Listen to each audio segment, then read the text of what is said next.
জুলাই সনদ বাস্তবায়নের ক্ষমতা জাতীয় ঐকমত্য কমিশনের নেই বলে জানিয়েছেন কমিশন সহসভাপতি অধ্যাপক আলী রিয়াজ। রাজনৈতিক দলগুলোর উদ্দেশ্যে তিনি বলেন, জুলাই সনদ বাস্তবায়নের ক্ষেত্রে কমিশনের পক্ষ থেকে কোনো কিছু চাপিয়ে দেওয়া হবে না। এদিকে বিশেষ সাংবিধানিক আদেশের মধ্য দিয়ে জুলাই সনদের বাস্তবায়ন চায় জামায়াতে ইসলামী, আর বিএনপি এই বিষয়ে বলছে সংবিধান সংশোধনের একমাত্র বৈধ পন্থা জাতীয় সংসদ। তবে কি বাস্তবায়ন প্রশ্নে আটকে থাকবে জুলাই সনদ? এই বাস্তবতায় সামনের দিনের রাজনীতির মেরুকরণ কি হতে যাচ্ছে, রাজনীতির ভেতর বাহির, এই শিরোনামে আজ আমরা আলোচনা করব। দর্শক, আমি ফারনাজ জুই, সবাইকে আমন্ত্রণ জানিয়ে শুরু করছি দেশ টেলিভিশনের প্রতিদিনকার আয়োজন দেশ সাম্প্রতিক। নিবেদন করছে Arail angle channel and square বার। আজকের আলোচনায় আমার মুখোমুখি হয়েছেন এম রশিদুজ্জামান মিল্লাত, কোষাধ্যক্ষ ও সাবেক সংসদ সদস্য বিএনপি। স্বাগত জানাচ্ছি আপনাকে। ধন্যবাদ। যেমনটি বলছিলাম, জুলাই সনদ বাস্তবায়নের ক্ষমতা জাতীয় ঐকমত্য কমিশনের নেই, এমনটি বলেছেন কমিশন সহসভাপতি অধ্যাপক আলী রিয়াজ। রাজনৈতিক দলগুলোর সাথে আলোচনায় তিনি বলেছেন সে বিষয়গুলো আসলে সরকারকে জানাবেন, তিনি সেই প্রক্রিয়া অনুসরণ করছেন। কিন্তু আমার প্রশ্ন হলো, আমরা আজকের আলোচনার সবশেষ খবরেও দেখলাম যে যেমনটি জামায়াতে ইসলামী বলছে বিশেষ সাংবিধানিক আদেশের মধ্য দিয়ে জুলাই সনদের বাস্তবায়ন চাইছে, বিএনপির তরফ থেকে বলা হচ্ছে সংবিধান সংশোধনের প্রস্তাব অনুমোদনের একমাত্র বৈধ পন্থা জাতীয় সংসদ। সমাধান সূত্রে কিভাবে পৌঁছাবো আমরা? ধন্যবাদ আপনাকে এবং আমার দর্শক বৃন্দকে যারা দেখছেন, বিশেষ করে আপনাদের দেশ টেলিভিশনের কলাকুশলী যারা আছে এবং আপনাকে সহ শুভেচ্ছা জানাই আমাকে আজকে এখানে ডাকার জন্য। দেখেন, আজকে ঐকমত উপনীত হওয়ার জন্য যে বিষয়সমূহগুলি ছিল সেগুলি নিয়ে কিন্তু আজকেও আলোচনা হয়েছে, প্রচুর আলোচনা হয়েছে। এবং বিশেষ করে আপনি জানেন যে দীর্ঘ সময় ধরে আমাদের যে জাতীয় রাজনীতি স্থবির ছিল এবং একটি কার্যকর গণতান্ত্রিক রাষ্ট্রের জন্য কিন্তু এই কাজগুলি করা। আমাদের লক্ষ্য তো হচ্ছে জনগণের ভোটাধিকার নিশ্চিত করা এবং গণতন্ত্রকে সুসংহত করা। সেই কারণেই কিন্তু এই ঐকমত্য কমিশনের এতগুলি দল, আজকে 26টি 33টি দল, মানে ঐক্যজোট সহ আমাদের 12 দলীয় জোট সহ প্রায় 33 + 12 আপনার কতগুলি দল হয়, এতগুলি সবাই ঐক্যমতে পৌঁছে তাদের সিদ্ধান্তগুলি অনেক দিন থেকে দিচ্ছে আর কি। সেগুলির মধ্যে অনেকগুলি আপনার এমন হয়েছে যে কিছু কিছু ক্ষেত্রে ধরেন 35টি দল একমত হয়েছে, 2টি দল একমত হয়নি, 21টি 29টি দল একমত হয়েছে, 3টি দল হয়নি, এরকমভাবে 29টিতে হয়েছে, 1টিতে হয়নি, এরকমভাবে আপনার ঐকমত্য কমিশনটি চলতে থাকলো। এবং তাতে করে যারা একমত হয়নি তারা নোট অফ ডিসেন্ট দিয়েছে যে তারা যে ঐকমত হলো না, এবং সবাই ঐকমত হবে এটাও বাঞ্ছনীয় নয়। যে সবার তো ধরেন প্রত্যেকটি দলের বিভিন্ন এজেন্ডা থাকে আর কি, সবাই ঐক্যমতে পৌঁছবে এটাও আমি একেবারে আশা করি না আর কি, এবং আশা করাও আমার মনে হয় সমীচীন নয়। সবার মত ভিন্ন থাকবে, কিন্তু একটা জায়গায় এসে ঐক্যমত হওয়া দরকার মৌলিক সংস্কারগুলি করার জন্য। সেই জন্য সেই মৌলিক সংস্কারগুলি করার জন্য আজকে যে আলোচনা হয়েছে, সেই আলোচনার প্রেক্ষিতে ডক্টর অধ্যাপক আলী রিয়াজ সাহেব বলেছেন যে এটা সম্ভব না। আপনি যেটা বললেন আর কি, যে এখানে কমিশন তো আসলে বাস্তবায়ন করবে না, বাস্তবায়ন নিশ্চয়ই রাজনৈতিক দলগুলোর হাত ধরেই হবে, করতে হবে। এবং এটা প্রত্যেকটি আপনার সংশোধনী যেটা আনা হয়েছে, ম্যাক্সিমাম দলগুলি কিন্তু এটার পক্ষে ভোট দিয়েছে এবং কিছু কিছু নোট অফ ডিসেন্ট। ইতিমধ্যে দফায় দফায় আলোচনার পর আমরা যেমনটি জানি যে 84টি প্রস্তাবে একমত হয়েছে রাজনৈতিক দলগুলো। হ্যাঁ, সেই 84টি দলগুলির মধ্যেও দুই একটি নোট অফ ডিসেন্ট দেওয়া আছে আর কি। 84 দল মধ্যে 84টাই আমি বলতে পারবো আপনাকে কি কি হয়েছে যদি সময় থাকে আর কি। কিন্তু যে কথাটি বললেন যে জামায়াতে ইসলাম যে বিশেষ অধ্যাদেশের মাধ্যমে যে এটাকে কার্যকরী করার জন্য, এটা কিন্তু সম্ভব নয়। এটা সম্ভব নয় এই জন্য কারণ বর্তমান সংবিধানের আওতায় কিন্তু এই সরকারটা, আপনার ওনারা কথা তুলেছিলেন যে আমি যেটা শুনলাম যে শহীদ রাষ্ট্রপতি জিয়াউর রহমানের সময়ও তো অধ্যাদেশের মাধ্যমে অনেকগুলি সংশোধনী হয়েছে। তখন কিন্তু মার্শাল ল ছিল এবং তখন সংবিধান স্থগিত ছিল। এটা একটা সাংবিধানিক সরকার কিন্তু এখন চলছে, এখন যে অন্তর্বর্তীকালীন সরকার, এই সংবিধানের আন্ডারেই তারা কিন্তু ওথ নিয়ে একটা সরকারটা চালাচ্ছে। কাজে এখানে কিন্তু বিশেষ কোনো অধ্যাদেশ দিয়ে এটাকে রেটিফাই করা এটা আইনসঙ্গত নয়। আপনার ঠিক আছে, 84টার মধ্যে যতগুলির মধ্যে আমরা একমত হয়েছি এবং মৌলিকগুলি তো আপনার প্রায় সব একমত, বিএনপিও একমত হয়েছে এবং সেখানে আমি মনে করি যে এটা সত্যি বলেছেন তিনি যে এটা নির্বাচিত পার্লামেন্টের মাধ্যমেই এটাকে বৈধতা দিতে হবে এবং সেখানে একটা এটার আপনার সংবিধানে সংযুক্ত করবেন অথবা এটা আইনি প্রক্রিয়া নিয়ে আসবেন, সেটা সংশোধনী করতে হবে আপনার সংসদেই। যেমনটি বিএনপি স্থায়ী কমিটির সদস্য সালাউদ্দিন আহমদ বলেছেন, গণতান্ত্রিক উত্তরণের রাজনৈতিক দলগুলো এখনো একমত হতে না পারায় নির্বাচন আয়োজনে চ্যালেঞ্জ দেখা যাচ্ছে। চ্যালেঞ্জ আসলে কি কি? তিনি বলেছেন চ্যালেঞ্জ দেখা যাচ্ছে এই জন্য যে এখনো কেন আমাদের যে একটা ঐক্যমতে উপনীত হওয়ার বিষয়গুলি যেগুলো ছিল আর কি, যেগুলি হওয়ার মতো যোগ্য, দেশের জন্য প্রযোজ্য, সেগুলিতে কেউ কেউ বাধা দিচ্ছে আর কি। মানে ম্যাক্সিমাম দল কিন্তু একদিকে, দুই একটি দল এটাকে নির্বাচন মানে যাতে করে পিছিয়ে যায়, নির্বাচনটা যাতে বিলম্বিত হয়। নির্বাচন বিলম্বিত হলে সুবিধাভোগী কারা হবে? সুবিধাভোগী এখন যারা আছে তারা হবে, যেমন অন্তর্বর্তীকালীন সরকার রয়েছে, তারা তাদের ছত্রছায়ায় জামাতে ইসলাম, এনসিপি, তারা ভালো চলবে এবং যতদিন যায় ততদিন তারা এটা ভোগ করতে পারবে এবং আস্তে আস্তে যেমন এখন নির্বাচনী বৈতরণের পর, নির্বাচন ঘোষণার একটা তারিখ ঘোষণার পর তারা কিন্তু ইতিমধ্যেই 300 আসনে আপনার তাদের প্রার্থী ঘোষণা করেছে। আমরা তো সেটা করিনি। সো আমাদের চেয়ে তো তারা এগিয়ে আছে এই বিষয়ে এবং তারা প্রতিনিয়ত তাদের কার্যক্রম চালাচ্ছে নির্বাচনের প্রস্তুতি নেওয়ার জন্য, ভোট কিভাবে প্রয়োগ করবে, ভোট কিভাবে আদায় করবে, সেগুলির জন্য বিভিন্ন কায়দায় তারা কাজ করে যাচ্ছে।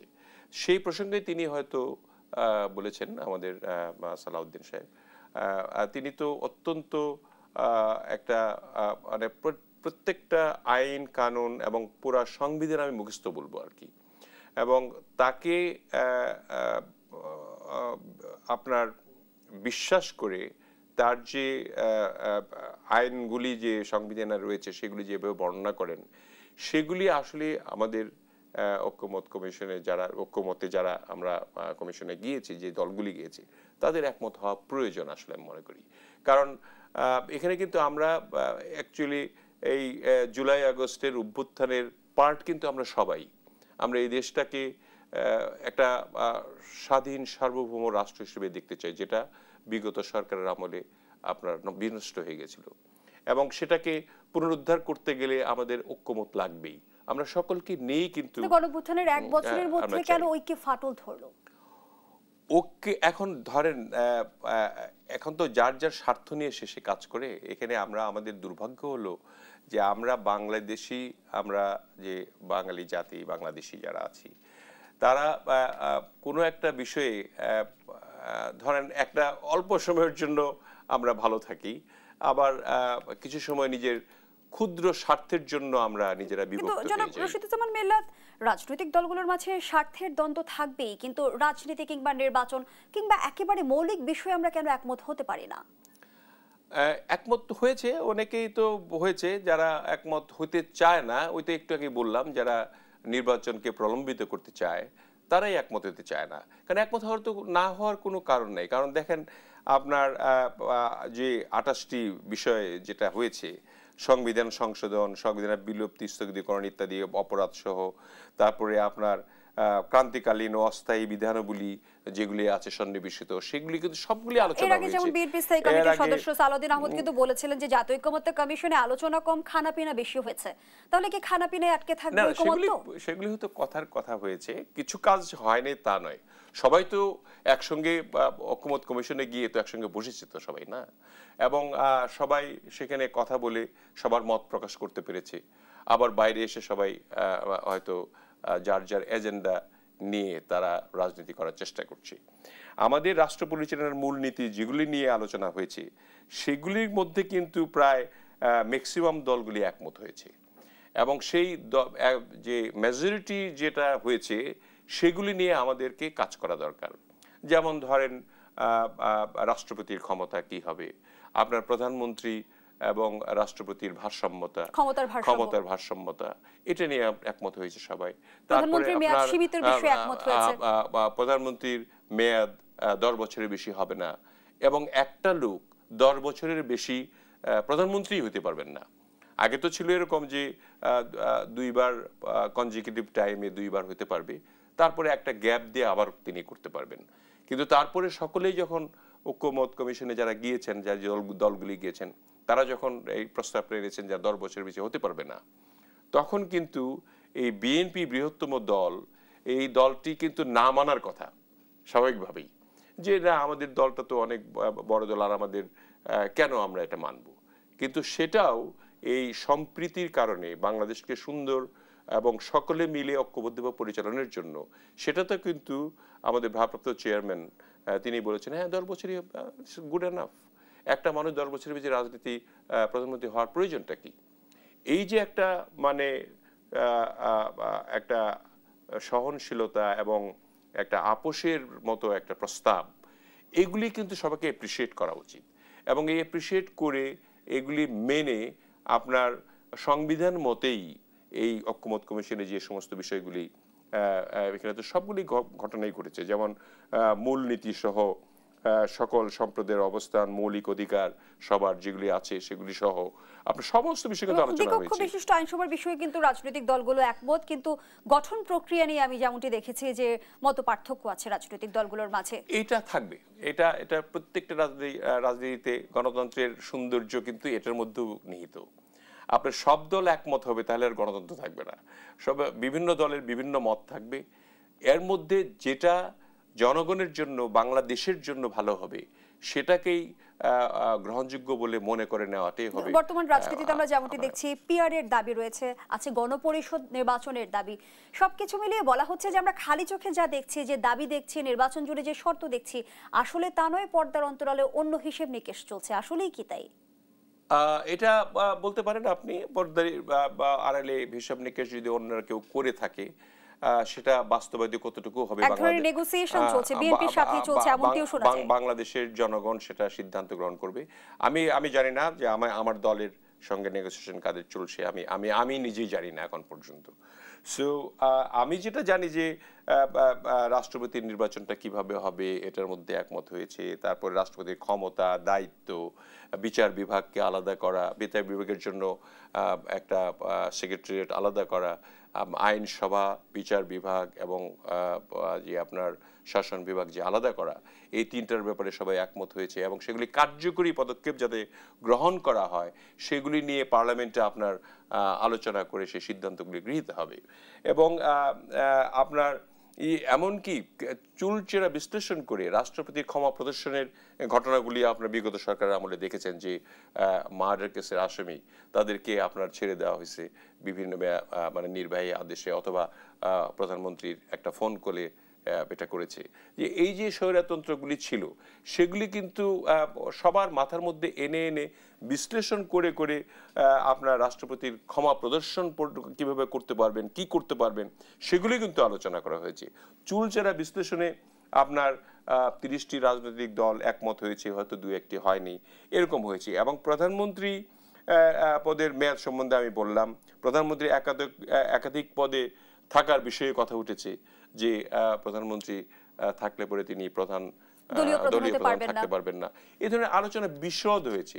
যে আলোচনাগুলো হয়েছে এই আলোচনার মধ্যেই একটা ডক্টর আলী রিয়াজ নেতৃত্বে যেভাবে হয়েছে এটা আমাদের বিএনপি থেকে প্রচুর মানে রাষ্ট্র ক্ষমতা একদম আঁকড়ে ধরার জন্য যে বিষয়গুলি থাকার প্রবণতা আগে ছিল সেগুলি বিএনপি দেখেনি। এখানে বিএনপি চেয়েছে যে সবার কথা শুনে একটা সহনীয় পর্যায়ে রাষ্ট্র যাতে ভালো চলে, বিশৃঙ্খলা যাতে না হয়, এবং সকলকে নিয়ে ঐক্যের ভিত্তিতে যাতে একটা রাষ্ট্র পরিচালনা হয়, সেই জন্য অনেকগুলি বিষয় কিন্তু এই একটা বৃহৎ দল হিসেবে সবাই এই বাংলাদেশের প্রায় 60-70% মানুষ বাংলাদেশ জাতীয়তাবাদী দলকে আওয়ামী লীগ চলে যাওয়ার পর তারা আস্থা রেখেছে। এবং এই আস্থার ভিত্তিতে কিন্তু যদি একগুঁয়ে ভাব থাকতো আমাদের স্থায়ী কমিটির সদস্য সালাউদ্দিন সাহেব কিন্তু তাহলে এই কথাগুলি বলতেন। তিনি কিন্তু সবগুলি কিন্তু কম্প্রোমাইজ করে গেছেন এবং এটা দলের সিদ্ধান্ত অনুযায়ী করেছেন। এবং তাতে করে আমার মনে হয় আপনার এটাকে সবার মেনে নিয়ে আগামী নির্বাচনটি সবাই অংশগ্রহণ করা উচিত।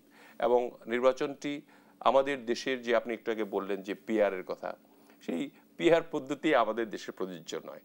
দেখেন আপনার নেপালেই কি হলো, আবার তো হলো, ওখানে তো পিআর চলেছিল, একটা মানে 1 বছরে 9 বার সংসদও ভেঙেছে, এরকমও ঘটনা আছে। আর আমাদের দেশ এতটা মানে পরিপক্কতা অর্জন করে নাই বা সুশিক্ষিত হয় নাই। শিক্ষার হার আপনি জানেন যে কত কম।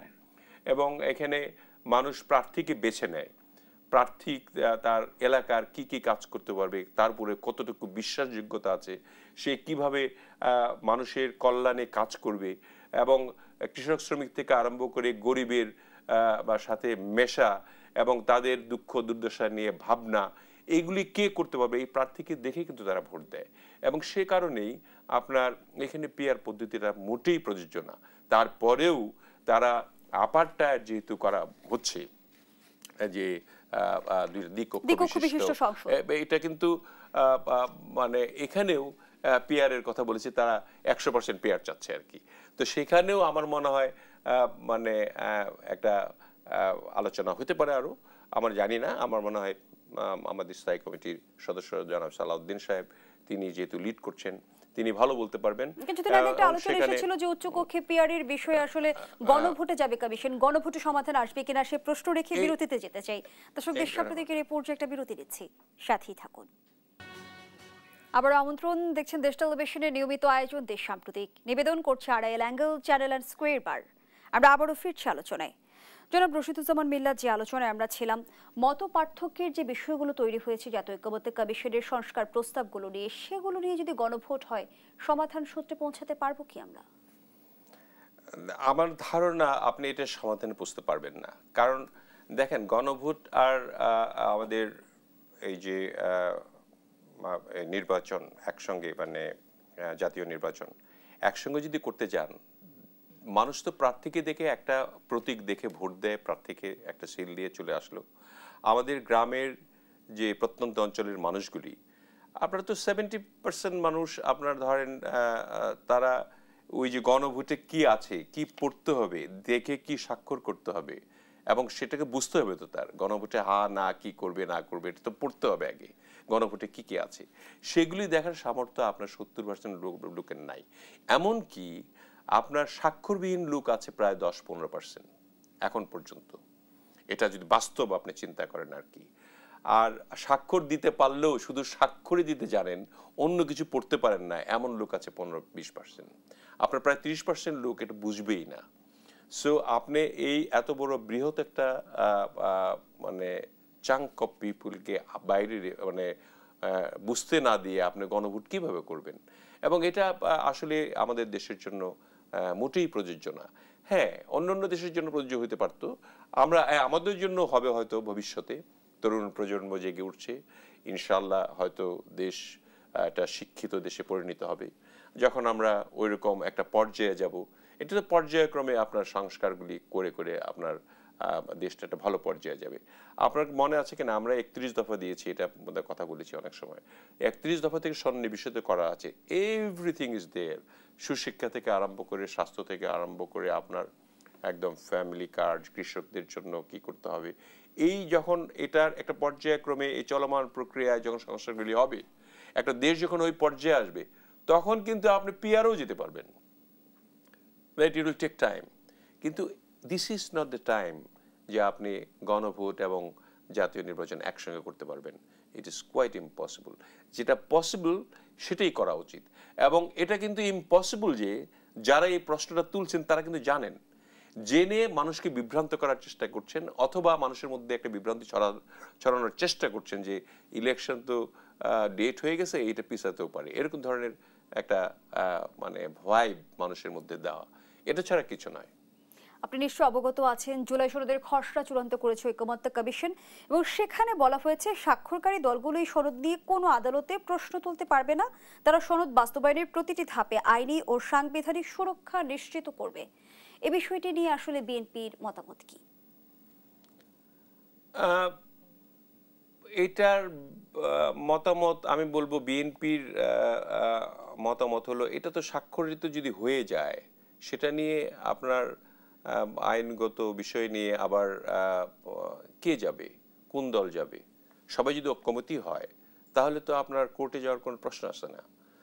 আপনার তো একটা কনসেনসাস আসবে আর কি, যে এর আগে আপনারা আমরা সবাই মিলে। রাজনৈতিক বিশ্লেষকদের বলতে শুনেছি যে জাতীয় সনদ কি আসলে জুলাই জাতীয় সনদের যে বিষয়টি নিয়ে আমরা আলোচনা করছি সেটি আসলে আদালতে প্রশ্ন তোলা যাবে না, সকল প্রশ্নের ঊর্ধ্বে কিনা? সকল প্রশ্নের ঊর্ধ্বে কিনা সনদটা টোটালটা আপনার কি আছে এটা দেখলে বোঝা যাবে আর কি সনদে। এবং সনদে সবাই স্বাক্ষর করবে বলে আমার বিশ্বাস।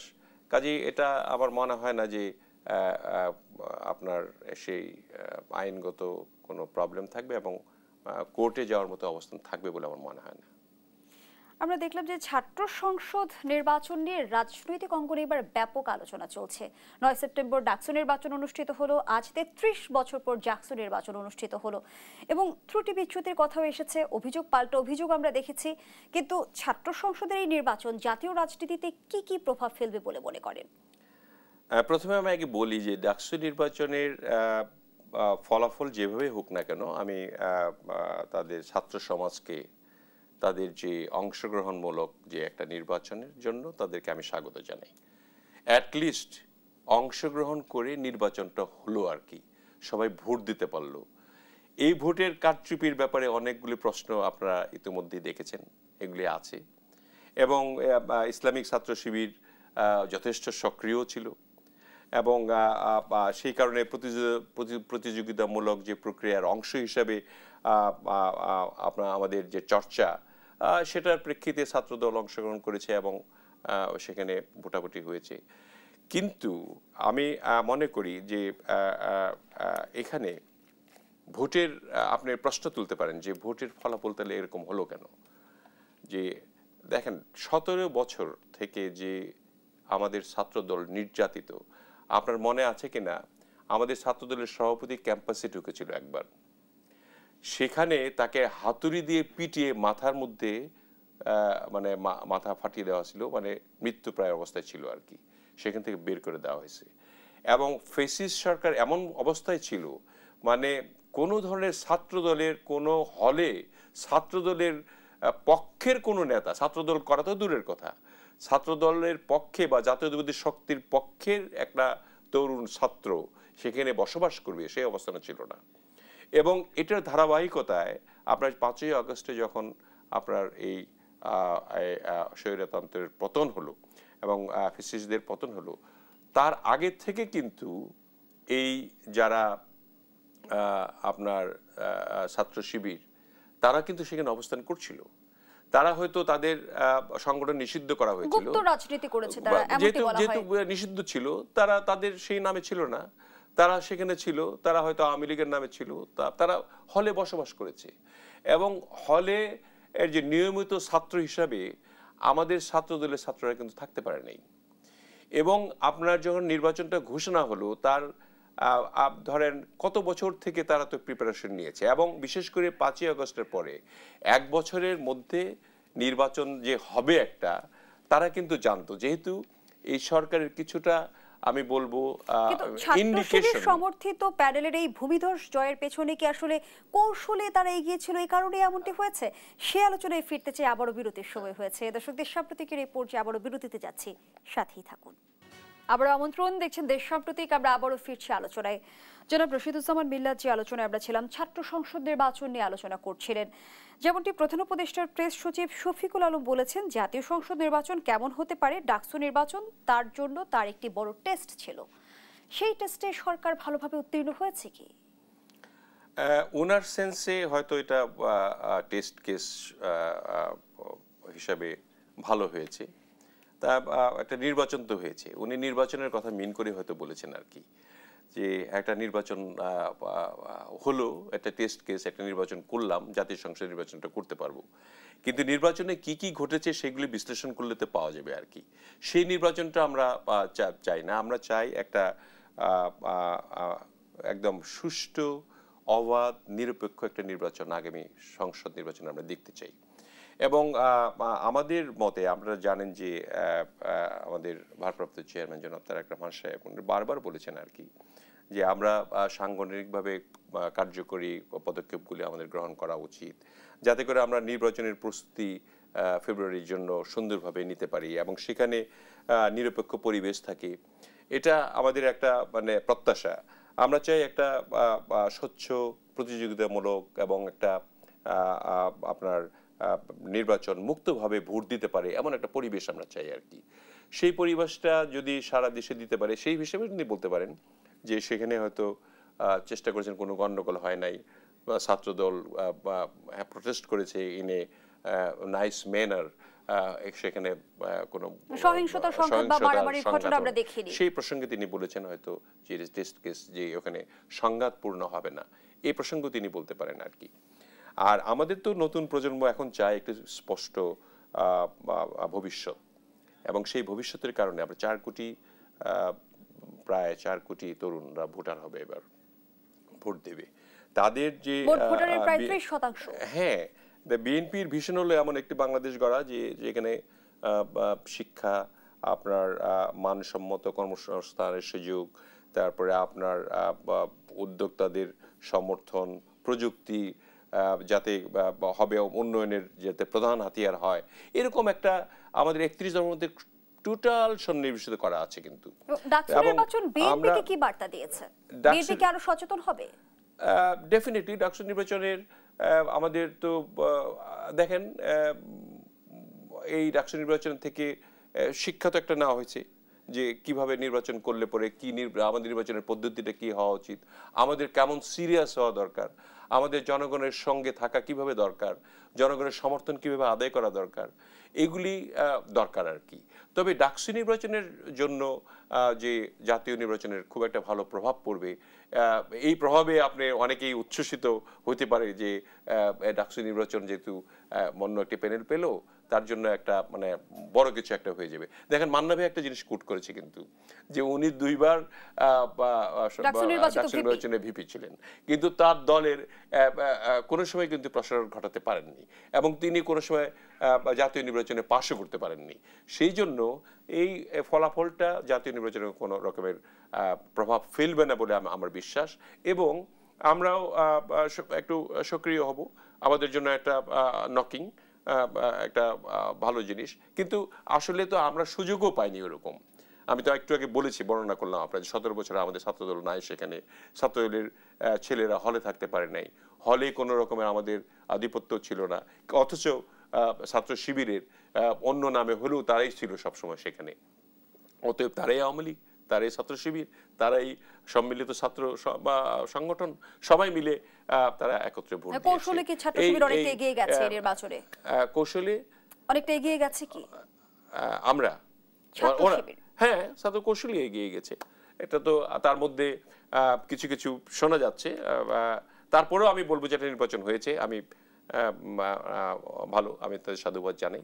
এই নির্বাচনের প্রেক্ষিতে অন্য নির্বাচনগুলি যাতে আমরা সতর্ক হই, বড় বড় দল হিসাবে অন্য দল যারা পার্টিসিপেট করবে তারাও সতর্ক অবস্থায় নির্বাচন করবে। অবগত আছেন, সাম্প্রতিক সময়ে প্রধান উপদেষ্টা শঙ্কা প্রকাশ করলেন যে একটি পক্ষ অন্তর্বর্তী সরকারকে নির্বাচন পর্যন্ত পৌঁছাতে দিতে চায় না, তারা নির্বাচন বানচালের ষড়যন্ত্র করছে।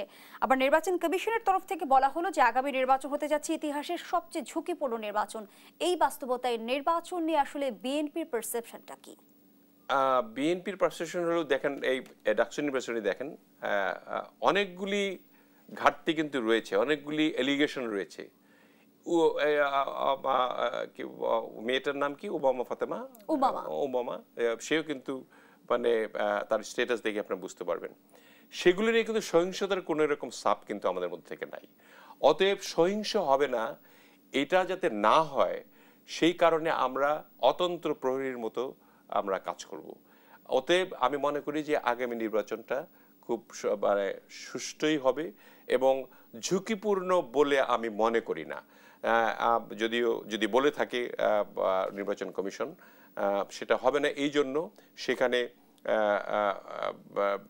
পুলিশ আপনার কিছু রিক্রুট করা হয়েছে, তাদেরকে ট্রেনিং করানো হচ্ছে এবং আমাদের যে আর্মি, তারা প্রায় ৮০,০০০ সোলজার তারা মোতায়েন করবে এটা আইন শৃঙ্খলা রক্ষার্থে এবং তাদেরকে ম্যাজিস্ট্রেসি পাওয়ার দিয়ে সেখানে দেওয়া হবে। প্রধান উপদেষ্টা প্রেস সচিব আজ জানিয়েছে যে আইন শৃঙ্খলা বাহিনীর ৮ লাখ সদস্য মাঠে থাকবে।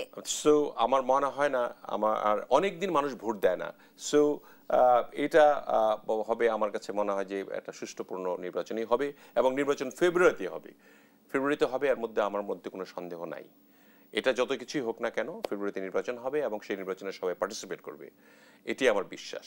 তবে আমাদের ভিশন হলো যে নির্বাচনের, যেহেতু আপনার সময় নাই, আমাদের নেতা জনাব তারেক রহমান যিনি বলেছেন যে আমাদের ভিশন হলো একটি নিরাপদ বাংলাদেশ যেখানে নারীরা স্বাধীনভাবে জীবনযাপন করতে পারবে, মাদকদ্রব্য দমন হবে কঠোরভাবে, যাতে তরুণ প্রজন্ম নিরাপদ পরিবেশে বেড়ে উঠতে পারে, আইন শৃঙ্খলা এবং বিচার ব্যবস্থাকে আরও শক্তিশালী করা হবে যাতে সবাই ন্যায় বিচার পায় এবং শান্তি শৃঙ্খলা রক্ষা করে দেশের প্রত্যেকটি জনগণ সাম্যতার ভিত্তিতে বসবাস করতে পারে স্বাধীন বাংলাদেশে। গণঅভ্যুত্থানের পরে একটি বড় প্রশ্ন, তারেক রহমান কবে দেশে ফিরবেন? সাম্প্রতিক সময়ে তারেক রহমান অতি শিগগিরই দেশে ফিরবেন বলে জানিয়েছেন বিএনপির স্থায়ী কমিটির সদস্য সালাউদ্দিন আহমদ।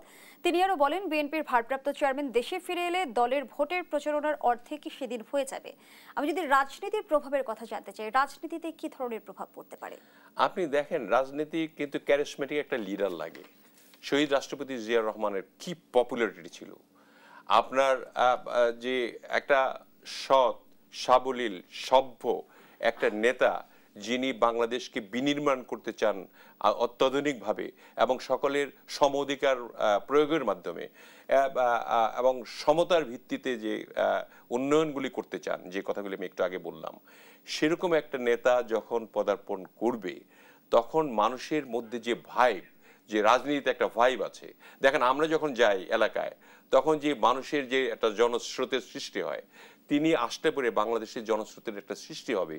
এটা কিন্তু ভোটের একটা মানে অর্ধেক ভোট, যিনি বলছেন যে অর্ধেক ভোট আমাদের হয়ে যাবে, এটা কিন্তু সত্যি কথাই।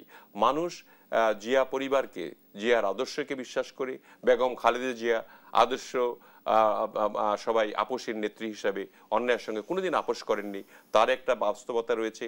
এখন বর্তমান ভারপ্রাপ্ত চেয়ারম্যানের যে ইচ্ছা আকাঙ্ক্ষা 31 দফা বাস্তবায়নের জন্য, সেই আকাঙ্ক্ষাটা যদি সর্বস্তরে পৌঁছে দেওয়া যায়, সেই কারণে মানুষ কিন্তু মানে পাবে যে এই বিশ্বাসটা মানুষের মধ্যে জন্মেছে এবং তাকে তিনি নামলে পরে আপনি দেখবেন বাংলাদেশ ঢাকায় আমার মনে হয় 1-2 কোটি লোক এখানে জড়ো হবে। আমরা খুব চিন্তিত তিনি নামবেন কিভাবে এবং তাকে নিয়ে আমরা কিভাবে। আয়োজনের একেবারেই শেষ পর্যায়ে অসংখ্য ধন্যবাদ জানাচ্ছি আপনাকে। দর্শক, শেষ করছি দেশার প্রতীকের আজকের আয়োজন। ধন্যবাদ এতক্ষণ আমাদের সাথে থাকার জন্য।